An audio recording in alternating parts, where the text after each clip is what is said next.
Amém, amém. Glória a Deus. Vamos orar. Senhor Deus, obrigado, Pai, porque o Senhor nos chama. Obrigado porque o Senhor nos convida para estarmos próximos do Senhor. Obrigado, a Deus, porque a Tua mão está sempre estendida para nos abençoar, os Teus braços abertos para nos acolher, os Teus olhos sobre nós, para que o Senhor, Pai, compreenda aquilo que passa no nosso coração. E é verdade, Pai, que a Tua boca está sempre aberta para falar conosco. O Senhor está sempre pronto, Deus, para comunicar ao nosso coração, para trazer algo para nós. E nós temos a certeza, Pai, que nessa manhã, mais uma vez, o Senhor fará. Como tantas e tantas vezes, e em tantos e tantos lugares, ó Deus, em tantas e tantas igrejas, o Senhor tem falado, o Senhor tem trabalhado, o Senhor tem operado, Pai, aqui também o Senhor fará. E essa manhã, Deus, que nós estamos aqui reunidos, nós nos colocamos diante do Senhor com o nosso coração aberto, para que o Senhor esteja operando, para que o Senhor esteja trabalhando nas nossas vidas. Que a bênção do Senhor, Pai, esteja sobre nós agora. Que o cuidado do Senhor nos seque. Que nós possamos, ó Deus, ser ministrados pelo Teu Espírito. Não é algo no nosso ouvido, nem somente no nosso entendimento, mas é algo para o nosso coração. E nós queremos que o Senhor fará isso. Então, Pai, que a bênção do Senhor esteja sobre cada um que já está aqui, aqueles que estão chegando, aqueles que não puderam estar aqui nesta manhã, que cada um dos nossos amados, nossos queridos, nossos irmãos, que possam estar debaixo de um cuidado do Senhor. Nós dependemos do Senhor e nós cremos, ó Deus, cremos que o Senhor tem sempre mais, que o Senhor tem além, que o Senhor tem algo especial para nós, que possamos receber do Teu trono, Pai, em nome de Jesus. Amém, amém, amém, glória a Deus. Irmãos, pode se assentar. Louva a Deus pela tua vida, por você estar aqui nessa manhã. Eu quero falar um pouco com vocês primeiro sobre o trabalho que a gente vai desenvolver aqui hoje, na sequência dos dias, aquilo que nós temos para ir conversando, né, para ir trabalhando, só para a gente retomar aqui a nossa programação de hoje. Então nós estamos iniciando agora esse período de estudo, e nós temos em torno de uma hora e pouco que a gente está aqui reunido, né, uma hora, um pouquinho mais, né, de uma hora para a gente estar estudando, para a gente estar falando algo que Deus tem para trabalhar nos nossos corações e a gente poder interagir um pouco, a gente poder também conversar, participar, a gente poder colocar as nossas opiniões, as nossas questões, e a gente fazer desse momento um momento de estudo realmente, um momento para a gente olhar para a palavra e entender aquilo que a palavra tem para falar conosco e, por que não perguntar, por que não questionar, deixar isso dentro de um mover do Espírito Santo. E nós cremos que esse ambiente para isso é a casa de Deus, é a casa do Pai, é o lugar onde a gente pode se assentar à mesa do Pai e buscar que Ele fale conosco, que Ele trabalhe nas nossas vidas. Um lugar para a gente ter liberdade, para a gente se expor, liberdade para a gente apresentar o nosso coração, liberdade para a gente, então, se colocar realmente num trabalho que Deus tem para fazer na nossa vida. É um abrir do nosso coração, é deixar realmente Deus operar. E nós temos então esse momento. No segundo momento nós vamos ter temos um pequeno intervalo, né, entre essa escola e o período do culto, como sempre nós fazemos, mas na sequência então nós temos um culto e a ideia é que a gente possa, durante esse período, durante uma programação que a gente já passou para vocês, que a gente possa ir trabalhando com o mesmo conteúdo, que a gente tenha uma orientação temática para aquilo que a gente vai estar falando aqui. Então, também entenda que apesar da gente ter uma sequência de atividades, nós temos uma sequência de ministrações, também cada uma das ministrações com certeza tem algo de Deus para falar conosco. Então, eventualmente, se você não puder estar aqui em outro dia, então, sem dúvida, vai ser vamos sentir sua falta, você não vai estar presente, mas a gente sabe que Deus está trabalhando em cada um dos momentos, então faça desse momento um encontro único. Apesar de ser uma sequência, faça desse tempo um tempo precioso. Deixa Deus realmente falar no seu coração, trabalhar na sua vida, como um dia especial, um dia para Deus trazer algo para o seu coração. Com certeza, aquilo que a gente tem para falar é tudo baseado na palavra de Deus, e a gente sabe que você é um leitor da palavra de Deus. Então você vai falar, mas eu já li isso, mas eu já sei isso. Mas deixa Deus trabalhar, deixa Deus fazer, deixa Deus operar no seu coração. Então, crendo que Deus vai fazer algo tremendo. Na sequência, depois do culto, nós temos um almoço. E se você não deu o nome, não confirmou, não falou, poxa, eu não falei que ia almoçar, mas até que eu poderia almoçar. Poxa, será que eu não fico aqui para almoçar? Irmão, quero dizer que você já estava no nosso coração. Então, a gente já estava pensando em você, que você não deu o seu nome, mas você vai ficar. Então fique em paz, permaneça, esteja conosco, que vai ser muito bem-vindo. Vai ser muito bom a gente ter esse período também de almoço, então depois do nosso culto. Quem puder ficar, fica um tempinho pequeno só para a gente ajustar as coisas. As irmãs já trabalharam ontem, tentando montar, antecipar tudo que podia, para a gente ter esse tempo aqui. E também não gastar muito tempo de transição entre o culto e o almoço. Então a ideia é a gente fazer de uma forma bastante prática, bastante eficiente, porque elas realmente se dedicaram a isso. Então vai ser uma grande bênção. Se você puder estar junto, vai ser bem legal. Então depois do nosso culto a gente tem um tempo de almoço, um tempo de comunhão. Eu falei que podia deixar o ventinho ligado, mas eu estou vendo que algumas pessoas estão incomodadas. Quer que desligue? Precisa desligar? Sim? Não? Está ok? As irmãs mais acaloradas, o que elas me dizem? Né? Tem sempre umas irmãs que... calorzinho um pouco a mais. Né? Tá tudo bem? Tá tudo certo? Então tá bom. Muito bom. Bom, irmãos, então, nós, como já falamos aqui, nós temos uma sequência, né, de estudos. Nós vamos trabalhar aqui um tema durante esses 4 primeiros encontros, 4 primeiros domingos que nós vamos estar aqui. E nós temos esse primeiro momento, né, ele tem um propósito para nós. Eu quero também esclarecer um pouco para vocês essa dinâmica que a gente até colocou, tentou explicar um pouquinho em alguns textos, mas a ideia é que nesse primeiro momento a gente possa ser ministrado um pouco mais profundamente com aquilo que Deus tem para nós, que envolve então o entendimento daquilo que Deus tem para nós e um posicionamento diante disso. Aquilo que Deus tem para trabalhar nas nossas vidas individualmente, para tocar nos nossos corações, para curar os nossos corações. Algo que muitas vezes nós já lemos e já participamos, mas nós sabemos que Deus é tremendo e Deus tem sempre um pouco mais profundo para trabalhar nas nossas vidas. Então, para que a gente possa se posicionar.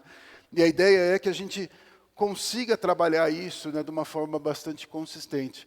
O curso, né, o tema que a gente vai trabalhar aqui, que envolve então aconselhamento, cura, libertação, tem uma ideia de que nós podemos ser trabalhados, ministrados pelo Senhor, sarados pelo Senhor.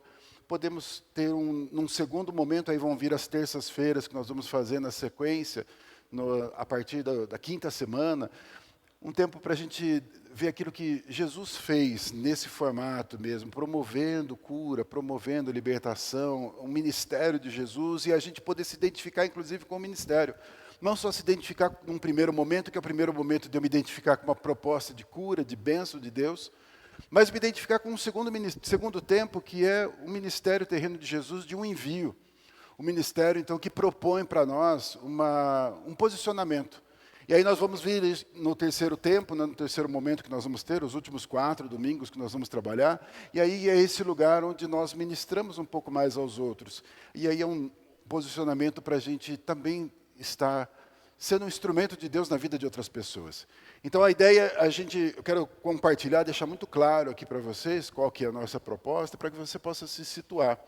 Então nós temos essa sequência, e para aquelas pessoas que nós pedimos, faça sua inscrição, coloque seu nome, porque a gente montou um grupo, e esse grupo no WhatsApp, então é um grupo para que a gente possa trocar algumas experiências, para que a gente possa ministrar, para que a gente possa, inclusive, fazer os encontros que nós vamos ter entre as reuniões, encontros que nós temos na terça-feira, encontros que nós temos na quarta-feira, terça-feira, 7h30 da manhã, né, da manhã, tá? 7h30 da manhã, nós vamos estar ali um período de oração. Então, quem puder estar conectando ali com a gente, vai ser online. Então, quem puder estar junto, a gente vai ter um período de oração, breve período, 30 minutos de oração, mas para a gente estar junto. Quarta-feira, às 14 horas, 2 horas da tarde. Então, aí nós temos um período, um devocional no meio da semana, para a gente também marcar esse nosso tempo. E vamos fazer tudo isso na sequência. A gente já tem feito um jejum de segunda-feira, a partir das 18 horas. Então, pelo menos um período, né, dito de jejum, das 18 da sexta-feira até as 18 da terça-feira. Terça-feira a gente está tendo culto, então culto de terça-feira também às 20 horas. Todo esse tempo, esse período todo, todas essas semanas, elas vão estar voltadas para essa atividade. Os cultos de terça não trabalham na sequência do que está sendo trabalhado aqui, mas é um culto de oração e nós queremos que Deus tenha algo para falar nas nossas vidas. Então, se você puder estar já nas terças-feiras e não só na quinta semana, quando nós teremos o encontro nas terças, vai ser uma grande bênção a gente poder estar junto. Eu estou demorando um pouco aqui nessa conversa, né, nessa primeira apresentação, porque é o primeiro dia, porque a gente possa se posicionar, entender mais ou menos como que vai ser, mas também está aberto. Qualquer dúvida que você tiver, principalmente agora, né? A gente está na escola bíblica, se quiser fazer qualquer pergunta, até mesmo dentro da programação, a gente está aqui à disposição. Amém? Muito bom. Quero compartilhar um texto com vocês para a gente dar início. Então, João capítulo 8, de versículo do 31 ao 43.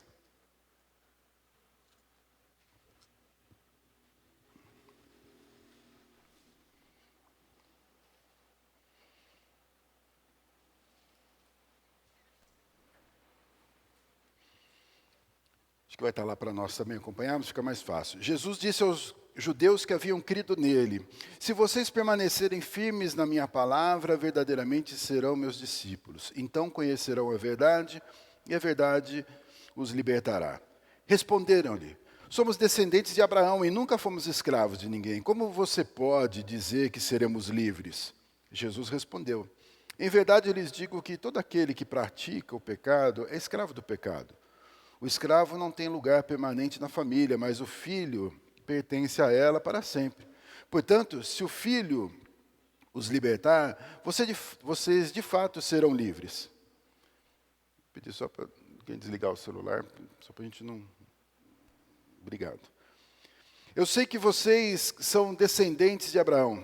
Contudo, estão procurando matar-me, porque em vocês não há lugar para a minha palavra. Eu falo do que vi na presença do Pai, e vocês fazem o que ouviram do pai de vocês. Abraão é o nosso pai, responderam. Jesus disse: se vocês fossem filhos de Abraão, fariam as obras que Abraão fez. Vocês, porém, estão procurando matar-me, embora eu tenha falado a vocês a verdade que ouvi de Deus. Abraão não agiu assim. Vocês estão fazendo as obras do pai de vocês. Eles protestaram: nós não somos filhos ilegítimos. O único pai que temos é Deus. Jesus lhes disse: se Deus fosse o pai de vocês, vocês me amariam, pois eu vim de Deus e agora estou aqui. Eu não vim por mim mesmo, mas Ele me enviou. Porque não compreendem o meu discurso? Porque são incapazes de ouvir o que digo. Até aqui.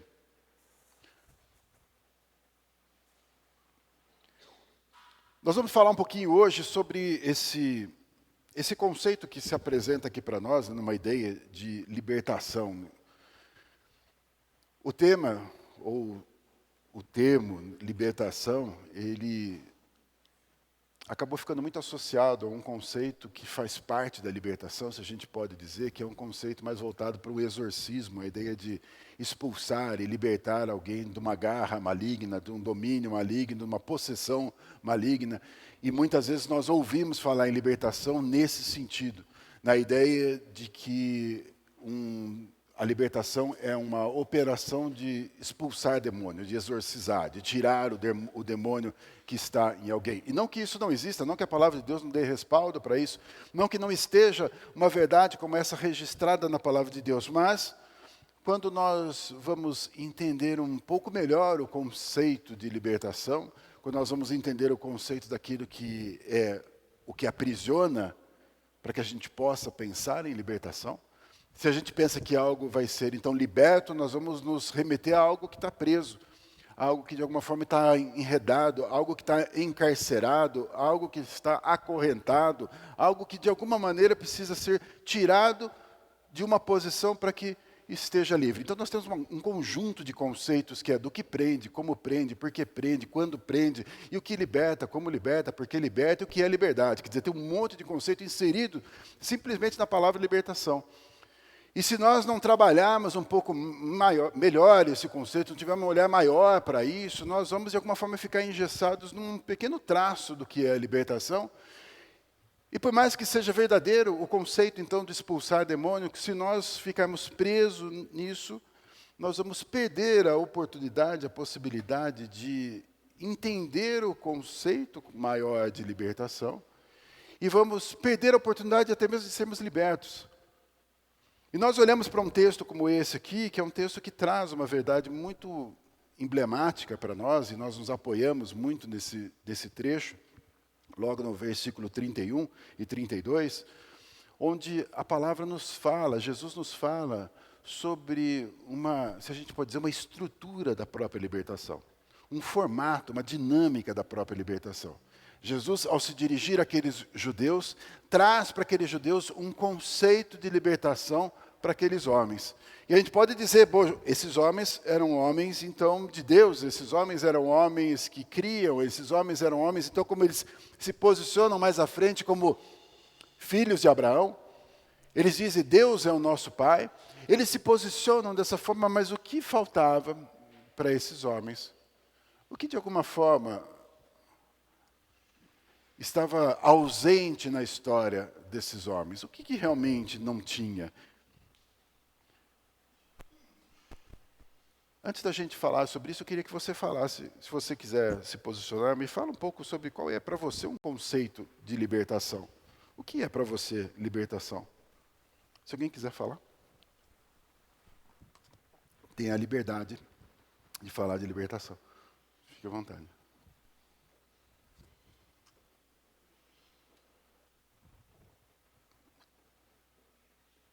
Alguém? Você quer falar aqui na frente, mano? Não, você vai aqui na frente. Ah, só o café. Tá. Alguém quer falar? Não? Ok.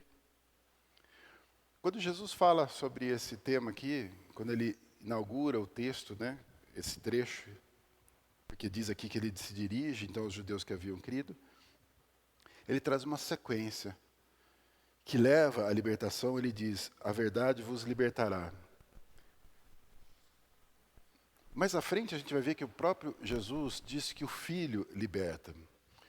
E às vezes nós olhamos então para um texto como esse e nos apegamos com a ideia de que Jesus é a verdade, nós podemos trazer um conceito assim, nós podemos olhar aqui literalmente onde diz que o Filho liberta, então que o Filho poderia libertar.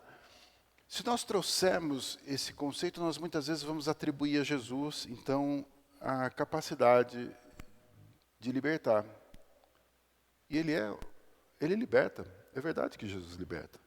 É verdade que nós vamos entender que Jesus é aquele que realmente pode libertar. Mas quando ele vai trazer aqui o texto, na exposição, ele coloca uma sequência. Ele se dirige, então, diz o texto, aos judeus que haviam crido nele. Ele está então transmitindo uma verdade para aqueles que, num primeiro momento, acolhem, ouvem, estão atentos àquilo que Jesus está falando. E na sequência ele diz, se vocês permanecerem firmes na minha palavra. Jesus começa a trazer um roteiro, que é um roteiro para que possa efetivamente terminar, como diz ali no próprio texto, no final do versículo 32, com o libertará. Primeiro ele diz, vocês permaneçam na minha palavra. Quando diz o texto que vocês, que eram aqueles que haviam crido, aqueles que de alguma forma já tinham escutado a palavra, que estavam começando a se familiarizar com a palavra, ouvir a palavra. E aí na sequência olha, se vocês permanecerem na minha palavra, então continuem na minha palavra.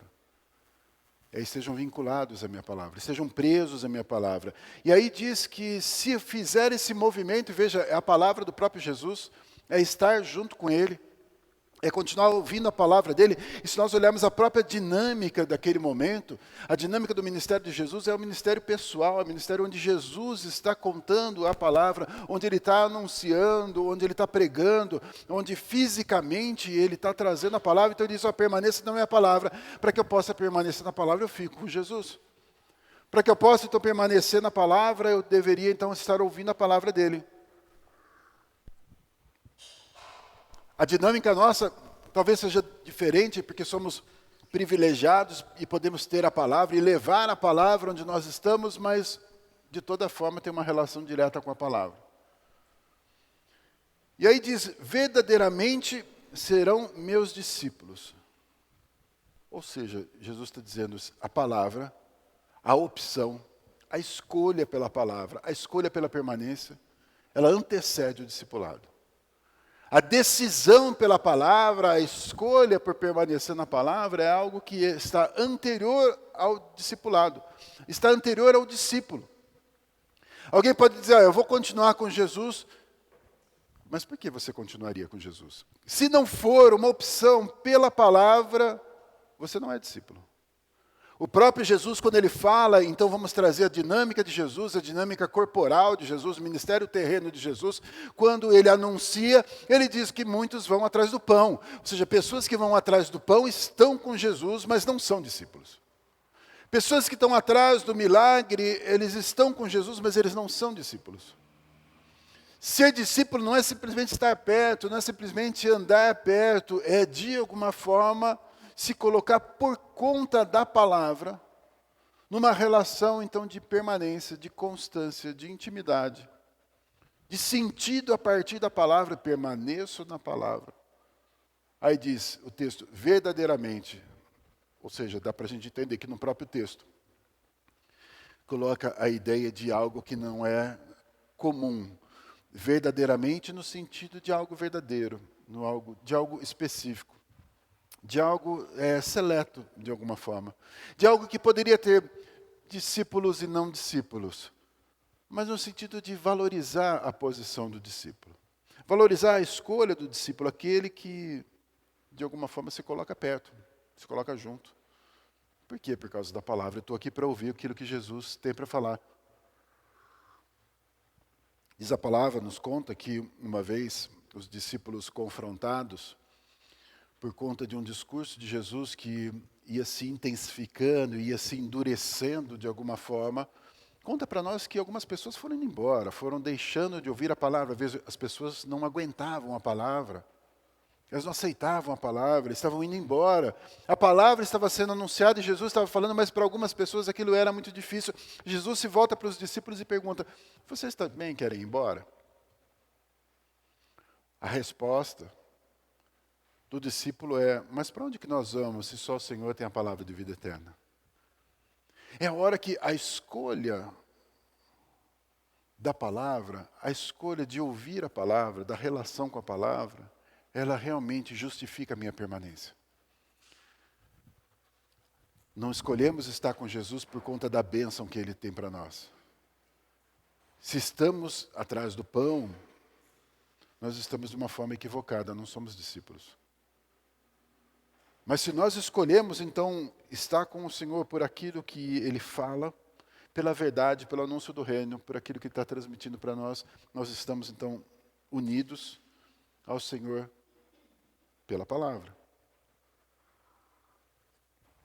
O texto, então, convida eu e você a olharmos para essa dinâmica, então, de apresentação, o que é estar com o Senhor. Entendi, eu já ouvi, eu já criei, como aquele judeu que teve uma pequena experiência, ou eu que tive uma grande experiência, que aceitei Jesus como Salvador, então eu tenho uma experiência, está aí agora, eu quero então uma outra experiência, eu quero mais, eu quero aquilo que o Senhor tem, eu quero ouvir o que o Senhor tem para falar, eu quero aquilo que o Senhor tem para dizer para mim.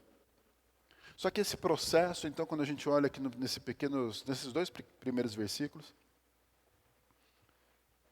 ele diz que se eu sou discípulo, tem um efeito. Sim, o efeito é a palavra. Não, é mais do que isso. É mais do que isso, a palavra que seria, então, a minha motivação, ela não é só aquilo que eu colho, que eu recolho, que eu recebo, que eu tenho contato ali no discipulado. Diz ali o texto, que eu conheço uma verdade. O fato de eu conhecer uma verdade mostra, então, que antes de eu ser discípulo, eu não tinha acesso a uma verdade. Que existe uma verdade a ser revelada no lugar do discipulado. E não podemos trazer isso somente numa dimensão espiritual ou de um dom, de um milagre. Mas é intenso aquilo que o Senhor tem para trabalhar nos nossos corações pela permanência, pela constância, por eu estar, por eu continuar, por eu ficar, por eu escolher. A ideia de eu conhecer uma verdade já vai mostrar para mim claramente que se opõe a uma mentira. E é fundamental que a gente olhe para esses textos aqui e encontre o avesso do texto. A gente encontre aquilo que o Senhor está falando, aquilo que Ele está pontuando e aquilo que de alguma forma está por trás disso. que sustenta esse próprio discurso, que dá sentido nesse discurso. Porque o texto, quando diz para nós que nós vamos conhecer a verdade, o que está dizendo para mim e para você? Que é uma oportunidade minha, para mim e para você, da gente conhecer aquilo que a gente não conhecia. E se a gente não conhecia a verdade, é porque a gente estava numa mentira. É possível viver numa mentira? Sim, é possível viver numa mentira. O mundo vive numa mentira. As pessoas vivem numa mentira. Aí eu vou dizer para você, os crentes muitas vezes vivem numa mentira. Porque conhecer o Senhor, ou conhecer a verdade, é um processo gradativo no nosso coração. É um processo dessa permanência, dessa constância.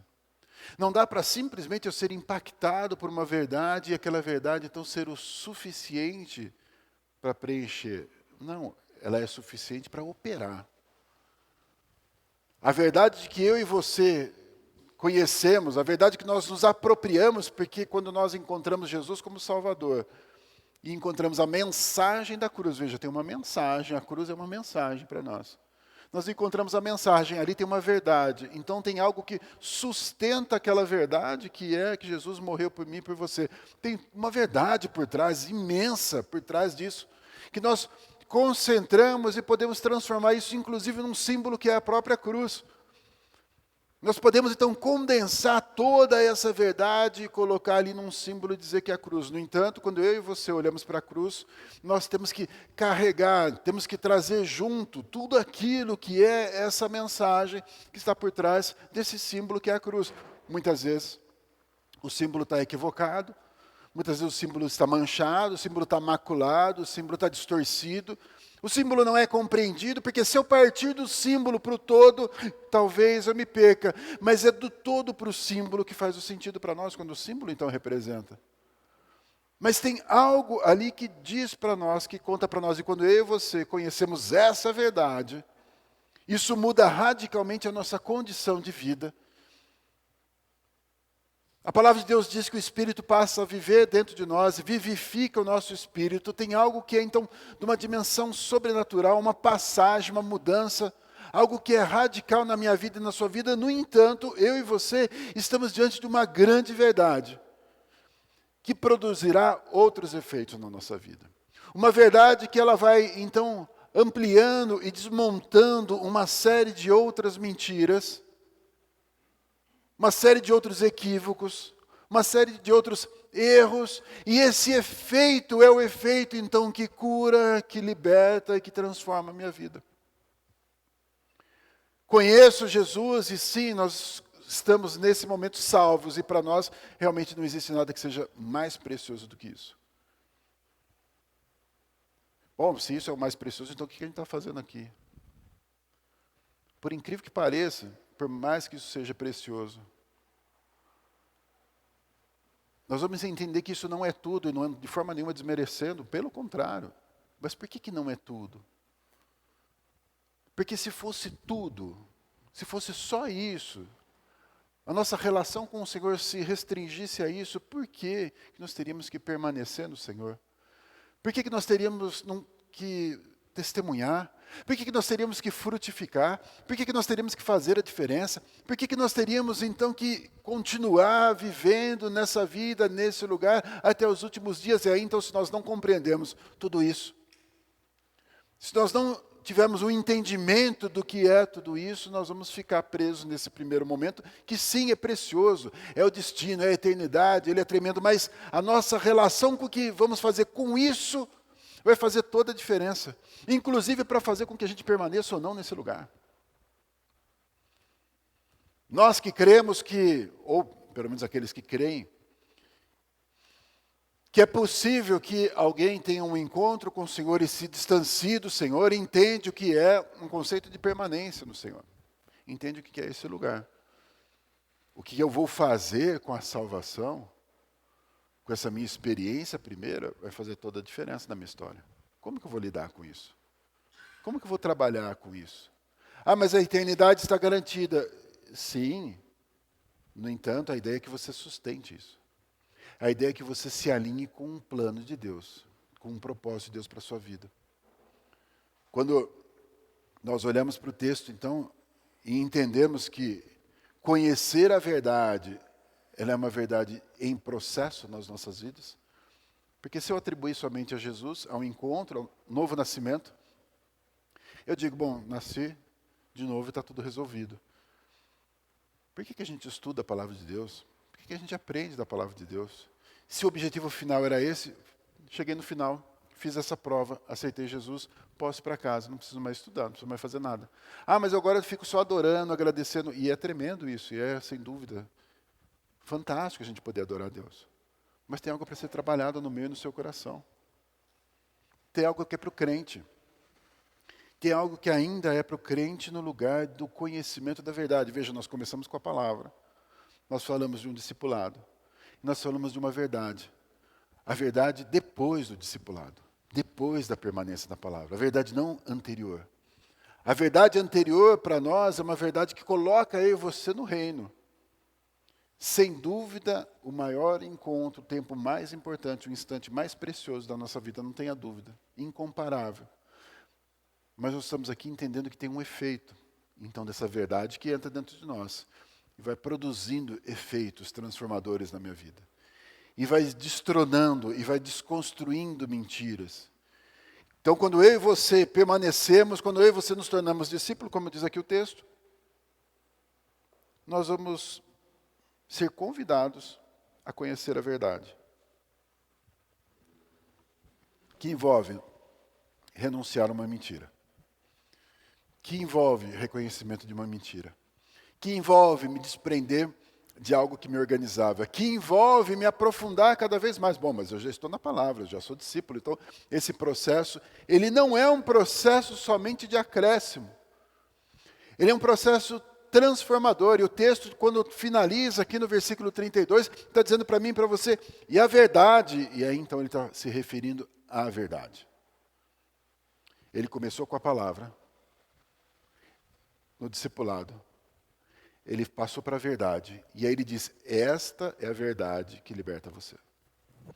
Jesus faz uma referência à relação minha e sua com a palavra. Não faz uma referência à presença dele.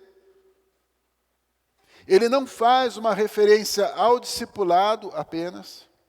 Ele não faz uma referência a uma negação daquilo que eu tinha, mas uma relação com aquilo que eu tinha e aquilo que se torna verdade. Porque ele diz, você vai conhecer a verdade. Ou seja, essa verdade precisa ser verdade para você. Porque se ela não for verdade para você, não te liberta. Se você não fizer disso uma verdade, esta verdade, então tem um poder de libertar você. E essa verdade, então, não é um exorcismo. Essa verdade, ela vai trabalhar contra a mentira que de alguma forma escraviza. Aí a gente olha para esse texto, então.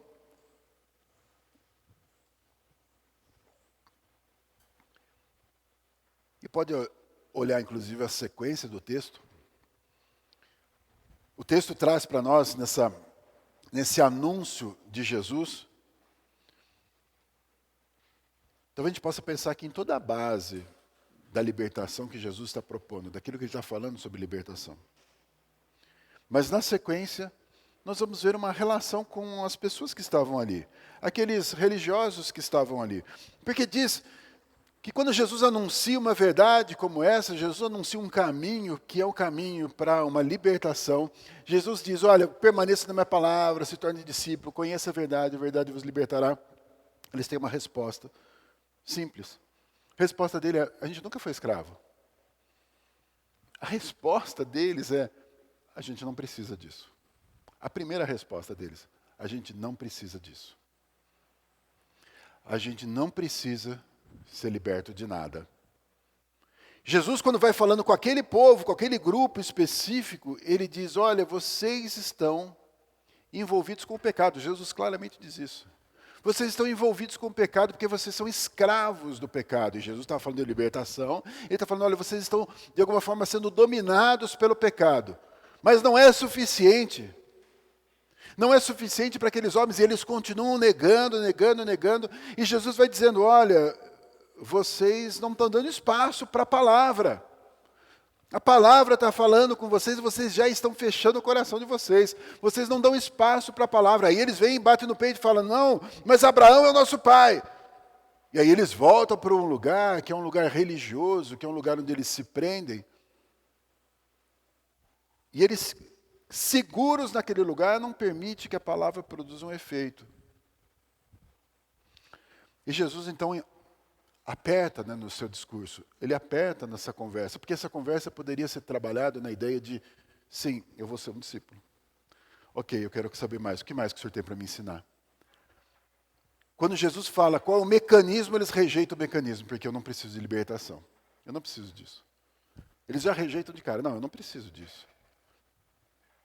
Deus é meu pai, eu sou filho de Abraão, eu não preciso disso, eu nunca fui escravo.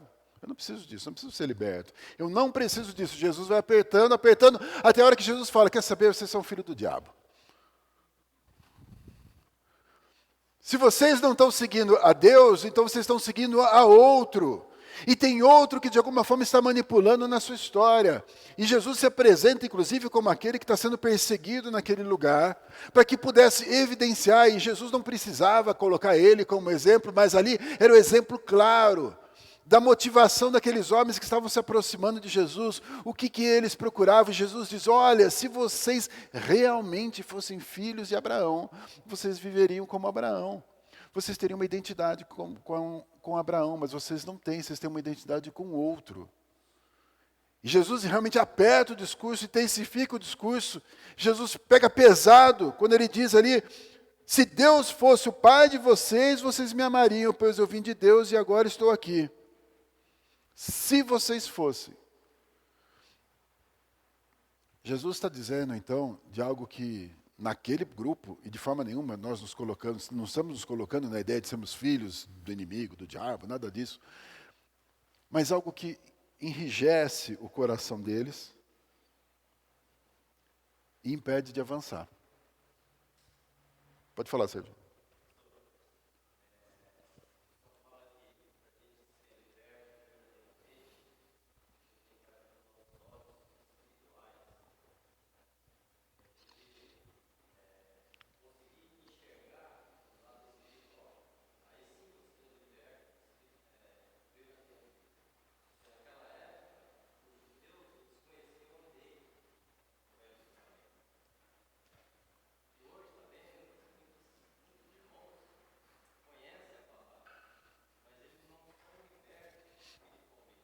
Sim.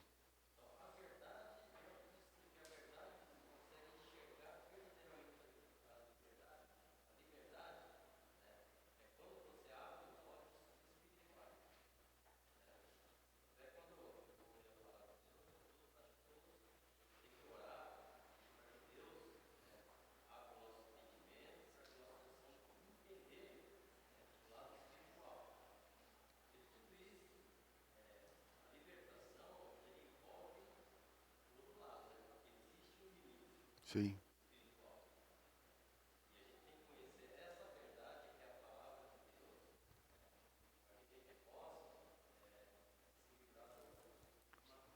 Sim. E essa questão da gente conhecer espiritualmente é fundamental que isso seja, então, uma relação com a verdade. O texto aqui mostra um grupo de pessoas, então, resistindo, né, a essa verdade e dentro da cultura deles, dentro do modelo, dentro da religiosidade deles, eles estavam resistindo.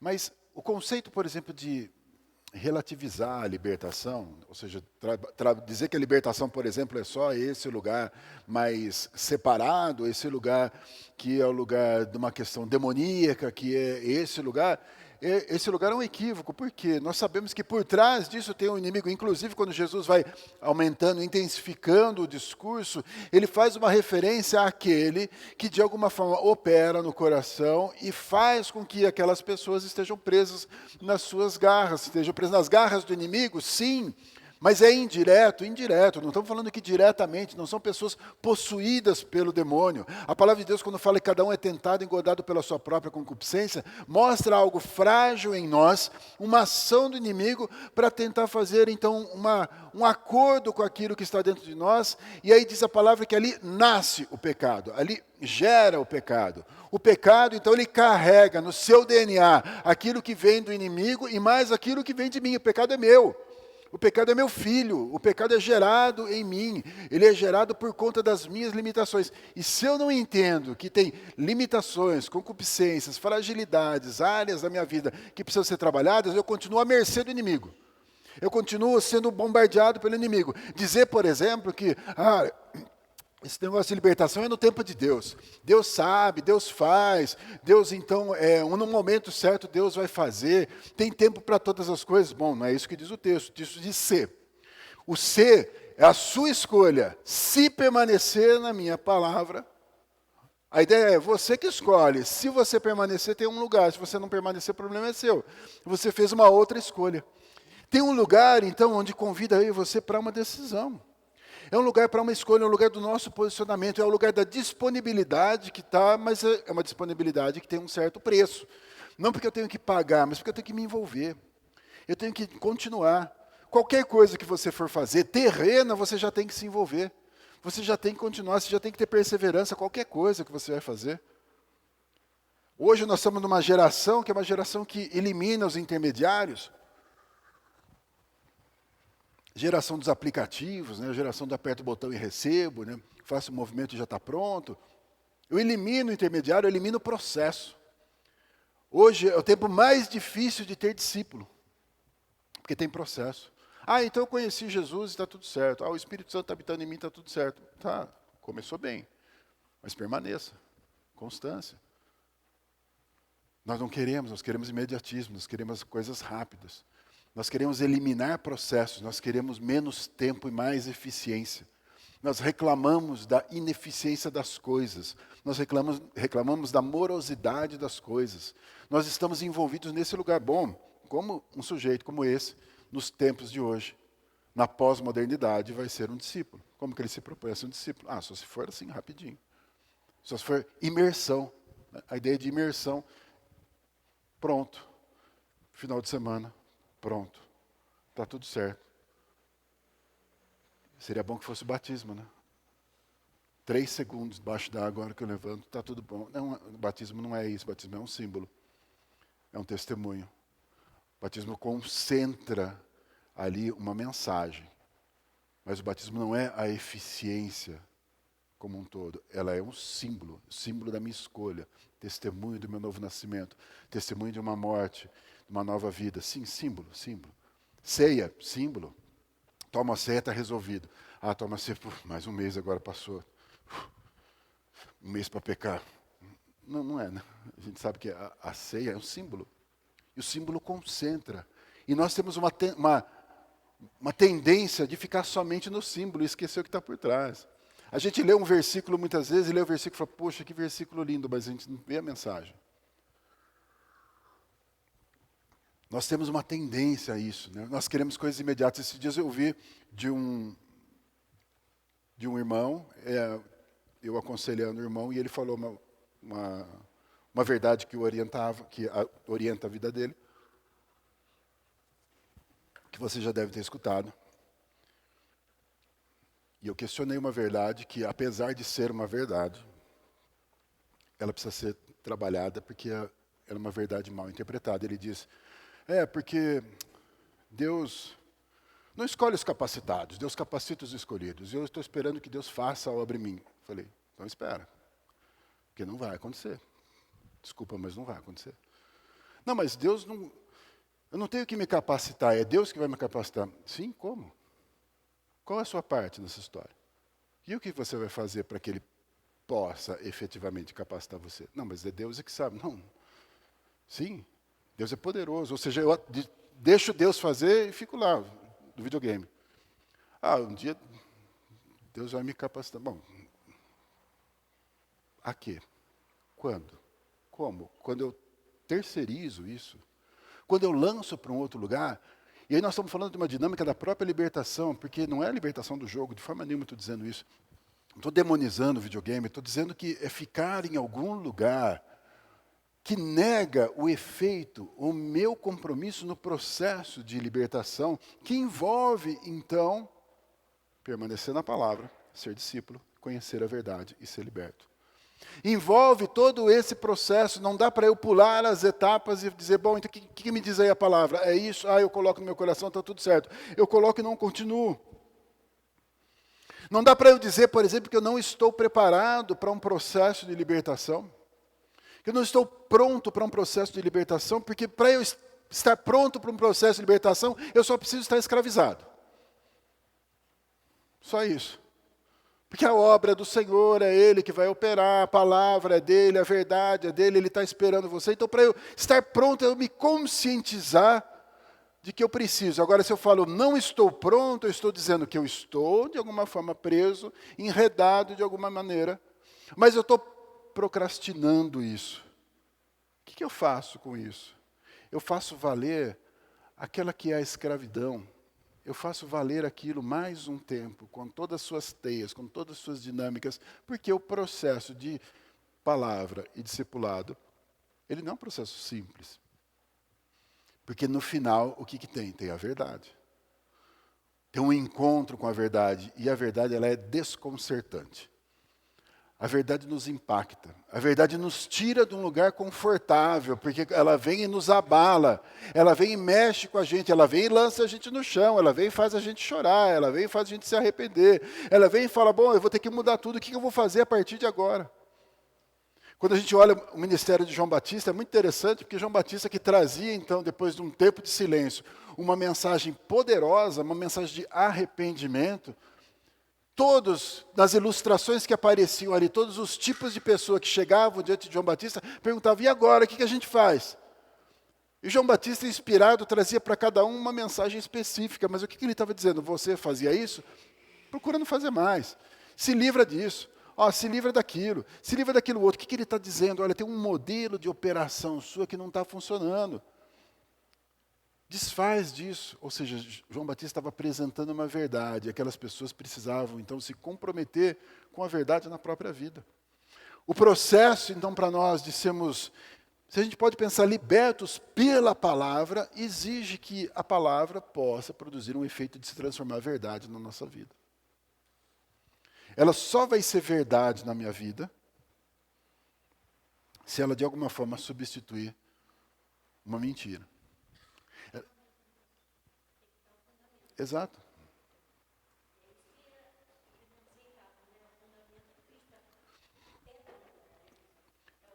Para que possa tudo ser construído.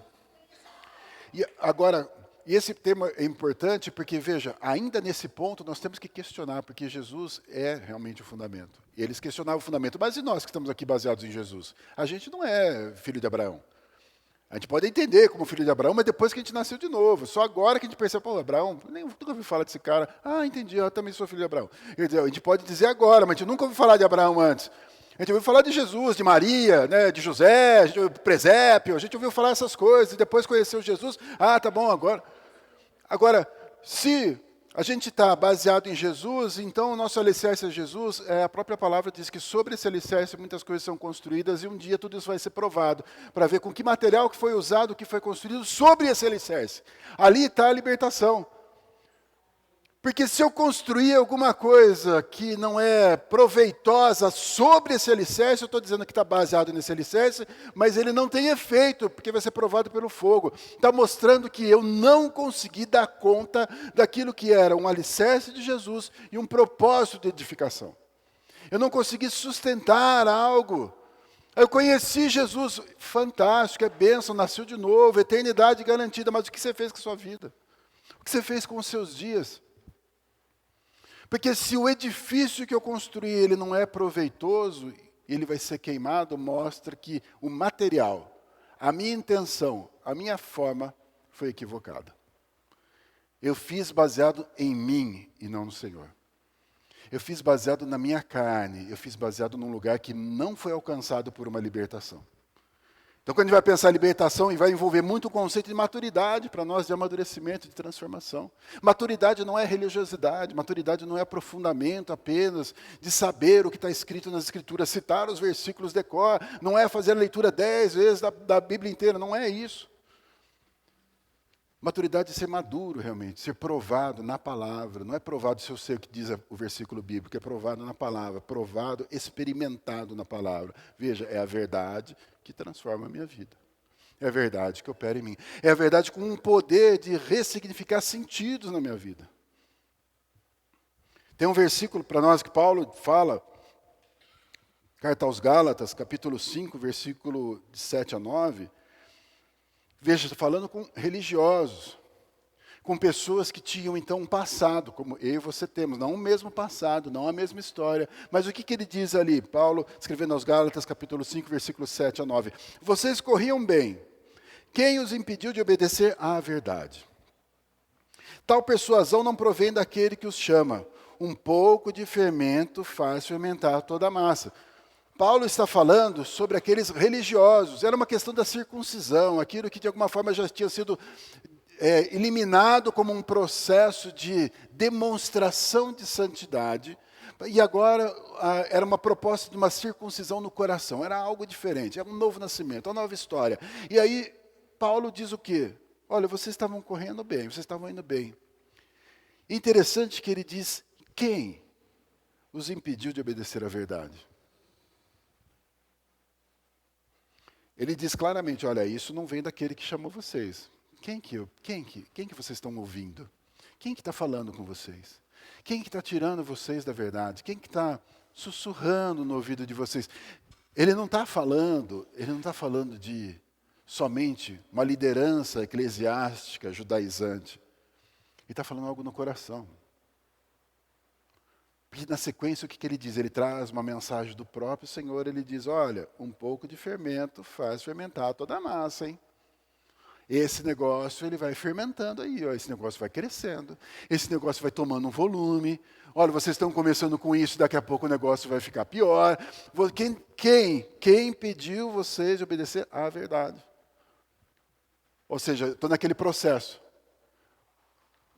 Palavra, discipulado, verdade.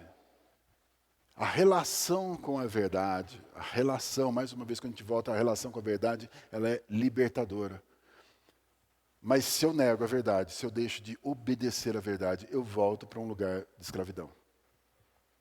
Paulo está lamentando eles voltarem para o lugar anterior. Irmãos, essa mensagem aqui é para aquele povo religioso, é para aquele povo, então, judeu. Mas é uma mensagem para nós. Porque facilmente a gente esquece a verdade e volta para um lugar de escravidão. Alguém pode dizer, mas eu não tenho demônio no corpo, eu tenho certeza que não. Mas eu não ouço a voz de Satanás, eu tenho certeza que você não ouve a voz de Satanás.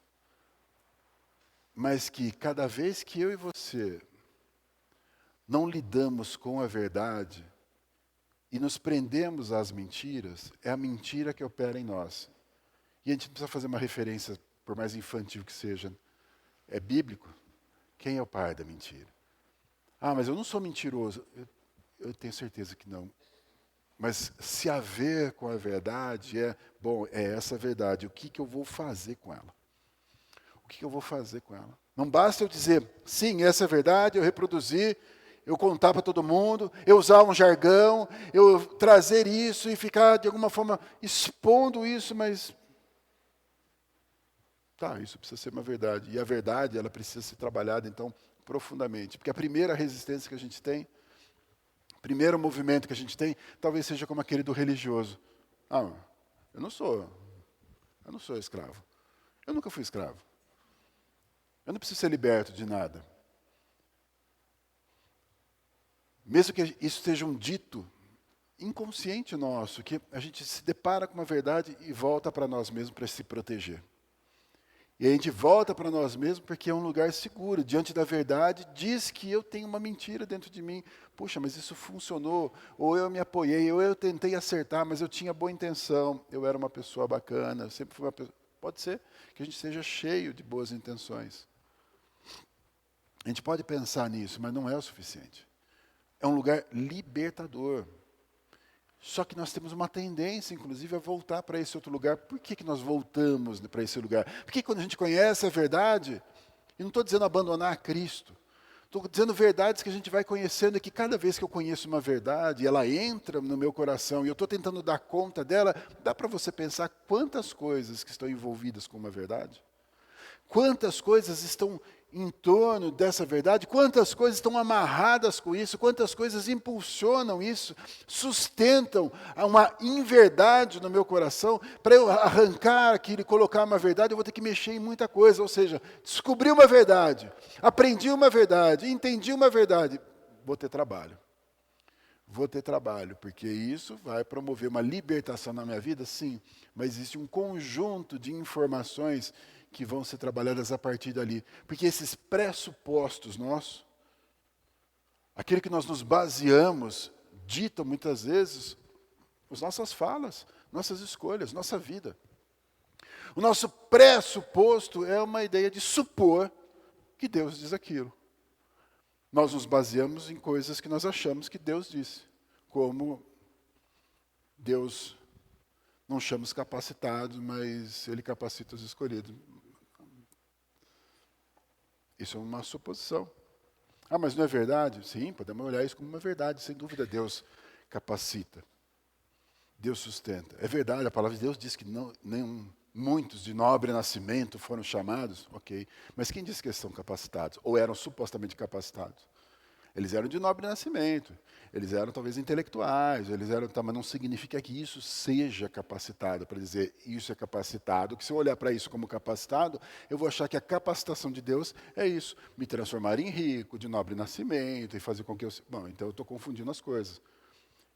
Para que a gente possa entender o que é de nobre nascimento, e esses que não foram chamados, a gente precisa olhar a palavra de Deus. Olha, é essa questão estrutural, é essa questão, de alguma forma, cultural, que sustenta uma posição superior, e é isso que o Senhor está falando, é isso que a palavra de Deus nos diz. Que não é essa posição, então, que é a posição do mundo, que supostamente coloca como melhor, que o mundo pode chamar de capaz, que funciona no reino é diferente. Porque se eu estiver preso nessa ideia, eu vou querer essa capacitação do mundo que Deus me dê. Ah, Deus vai me dar então recursos, Deus vai me dar isso, estou olhando de uma forma equivocada. Ou seja, nós nos prendemos no nosso pressuposto. Nós ficamos nesse lugar e o que a gente faz? A gente constrói uma teologia nossa nesse lugar. Como a gente falava, né, num tempo que a gente quer as coisas breves, a gente quer um Deus no nosso cardápio. Bom, eu quero que tenha isso, ao ponto. Pronto, e peço no cardápio. Deus, esse é o Deus que eu construo. Funciona como um ídolo, e eu levo ele para cima e para baixo. Eu presto reverência a esse Deus que eu construí. Eu adoro esse Deus que eu construí. Eu lanço sobre eles, como fazíamos antes, o texto fala, a palavra de Deus nos fala isso, sobre que nós éramos guiados por ídolos mudos, nós somos guiados por Deus que nós criamos. Porque nós atribuímos palavras para Ele, a gente diz, não é isso mesmo, Deus, não é verdade, não é isso que o Senhor disse, e Deus está do outro lado. Não o Senhor disse isso. Não, Ele nunca disse. Não, porque o Senhor vai fazer, o Senhor falou que ia fazer. Ele nunca falou. A gente coloca palavra na boca de Deus. Agora, por que a gente faz isso? Porque a gente não se libertou de questões que são questões que nos amarram, que nos impedem de conhecer verdadeiramente a verdade e se relacionar com ela. O conhecimento da verdade, ele é libertador. Ele faz com que a gente se desprenda desses lugares acomodados, dessas manias, dos nossos modelos, dos nossos achismos, das nossas vaidades, dos nossos orgulhos e coloque a gente sempre no mesmo lugar, nos pés do Senhor. Não existe um lugar melhor para nós estarmos do que nos pés do Senhor, porque é esse o lugar onde Ele pode ministrar livremente no nosso coração. Então, quando a gente olha para o texto, o que a gente está tentando entender? Nessa nossa primeira conversa aqui, esse processo. Esse processo onde eu e você aceitamos algo. Mateus 11, 28 a 30 diz assim, venham a mim, vocês conhecem bem o texto, venham a mim todos os que estão cansados e sobrecarregados, e eu darei descanso a vocês. Tomem sobre vocês o meu jugo, e aprendam de mim, porque sou manso e humilde de coração, e vocês encontrarão descanso para a alma, pois o meu jugo é suave e o meu fardo é leve. O texto é maravilhoso. O texto tem um convite de Jesus que faz com que a gente possa se identificar nesse lugar. Ele diz, venham a mim os que estão cansados e sobrecarregados. Ou seja, não tem nada de preparado, não tem nada de pronto, não tem nada de elevado, não tem nada de aprovado. Pelo contrário, tem dois tipos, cansado e sobrecarregado. Aí você olha para você e fala, sou eu. Cansado e sobrecarregado. Sou eu, é fácil, eu me identifico nesse lugar, é para mim, eu me sinto cansado e sobrecarregado. Jesus está dizendo, vinde a mim, eu olho então para Jesus e tenho uma suposição de que Jesus realmente vai me trazer um alívio, porque a palavra me propõe isso. A palavra me diz isso, e eu sei que Ele pode me trazer um alívio, e eu já me identifiquei cansado e sobrecarregado, fácil. Jesus, eu estou indo na sua direção. O texto diz, vinde a mim, e nós vamos nesse lugar, porque nós queremos um alívio, porque nós nos encontramos realmente cansados e sobrecarregados. Tem algo nesse lugar que é tremendo, e Deus faz isso, o Senhor opera. É aquele momento que a gente aceita um apelo, é aquele momento que a gente é tocado, o momento que a gente é quebrantado num instante, e aquilo é imediato, aquilo é agradável, mas aquilo muitas vezes é descompromissado. Porque o texto, quando nos chama para esse lugar, e Jesus nos chama para esse lugar, Jesus fala, vem aqui que eu vou aliviar você. Eu vos aliviarei, diz o Senhor. Aí Jesus não fala, vá e não peques mais. Jesus não fala, ó, beleza, volta semana que vem. Semana que vem, pode vir na fila de novo. Jesus não fala isso. Jesus diz claramente, tomem sobre vocês o meu jugo e aprendam de mim, porque sou manso e humilde de coração. Ou seja, ele diz, fica agora.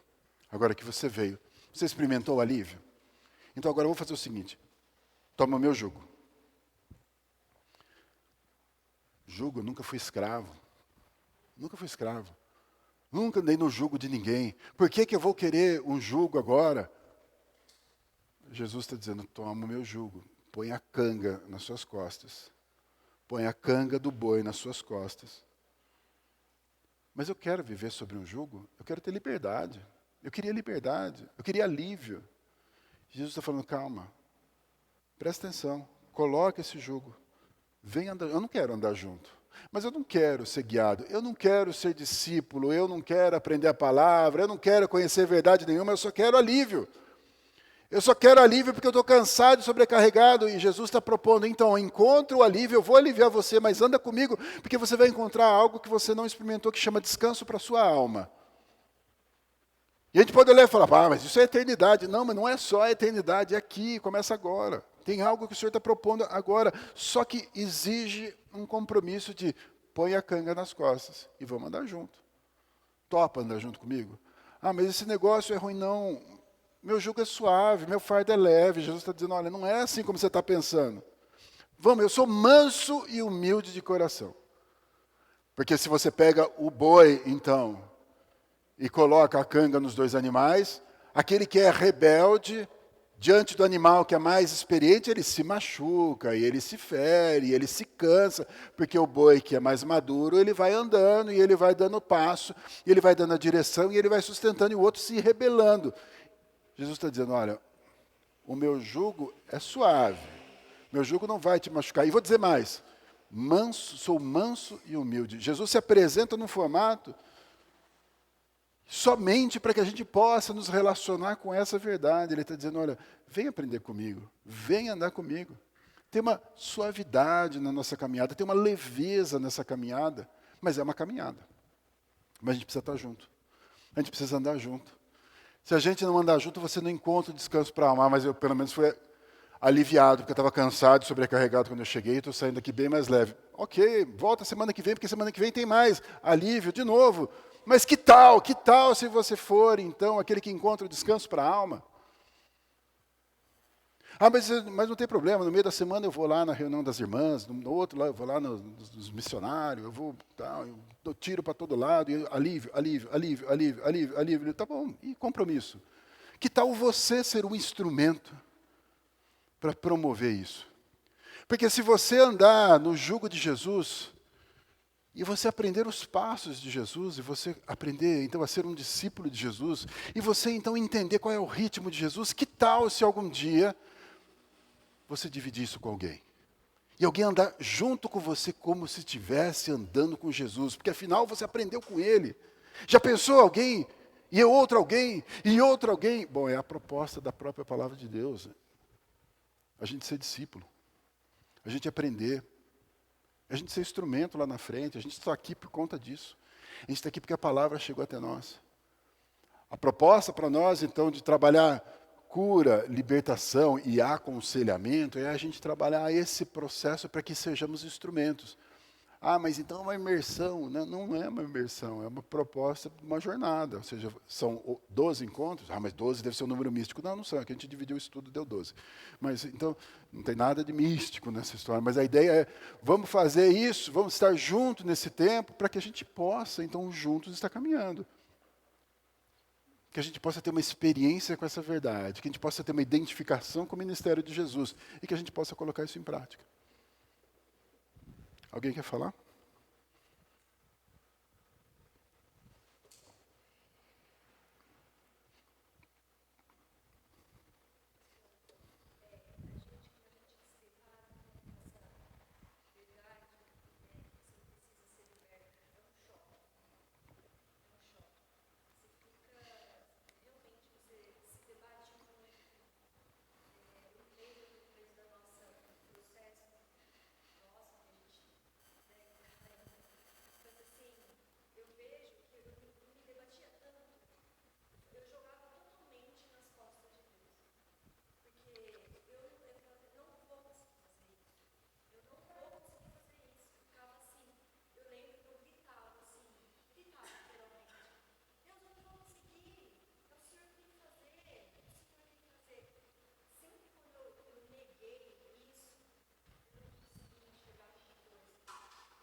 Sim.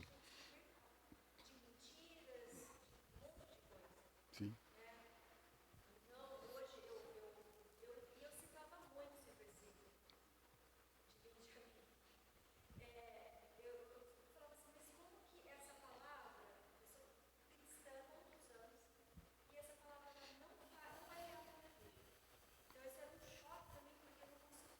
Sim.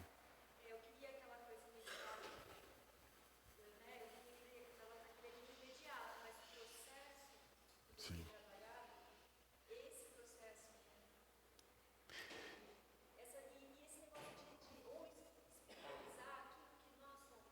Sim. E é interessante quando a gente fala que a gente pode viver numa mentira, não é porque a gente escolheu uma mentira, tem uma verdade e uma mentira, ninguém vai escolher a mentira. Mas a gente vive com o que tem, ou seja, com aquilo que a gente vai aprendendo. Não dá para a gente esperar, então vamos passar então numa universidade da vida e para depois a gente começar a viver. Não, a gente vai tocando a nossa vida e vai tentando acertar. E a gente vai se relacionando com a palavra conforme a palavra vai se apresentando para nós. Então é um processo realmente às vezes, que vai passar em algum instante por um desconforto. Um desconforto, inclusive, de desconstrução da própria palavra em nós. Não porque a palavra está errada, porque alguém ministrou errado, mas é porque o nosso coração está em transformação realmente. Então a gente louva a Deus por tudo aquilo que a gente recebeu como bagagem, mas aquilo precisa ser administrado pelo Espírito em algum momento para que aquilo possa ir ganhando sentido. A gente vai pegar textos da palavra de Deus que a gente já leu 10, 15, 20 vezes. Tá, mas a gente precisa talvez ler com a lente daquilo que Deus propõe numa ideia de libertação. Talvez um outro versículo que a gente olha aqui, a gente fala, poxa, eu já li esse versículo, mas eu não tinha pensado por esse prisma, por esse olhar. Mas realmente faz sentido no contexto. Tá, é isso aí. E aí é esse lugar duro, né, que a gente sofre. E muitas vezes vai acontecer isso. A nossa experiência de ser liberto, de experimentar essa transformação na nossa vida, de nos libertar daquilo que nos engessa, nos faz sofrer, é uma experiência impactante para nós. E é uma experiência transformadora e é uma experiência que flui, no sentido de que a gente testemunha, que a gente conta, e faz muito sentido isso. Né? A gente poder participar ativamente dessa transformação. Muito bom. Gente, vamos orar para a gente finalizar esse primeiro período. Aí temos uns minutinhos para a gente tomar um café e aí a gente já volta para o culto. Sim?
Amém.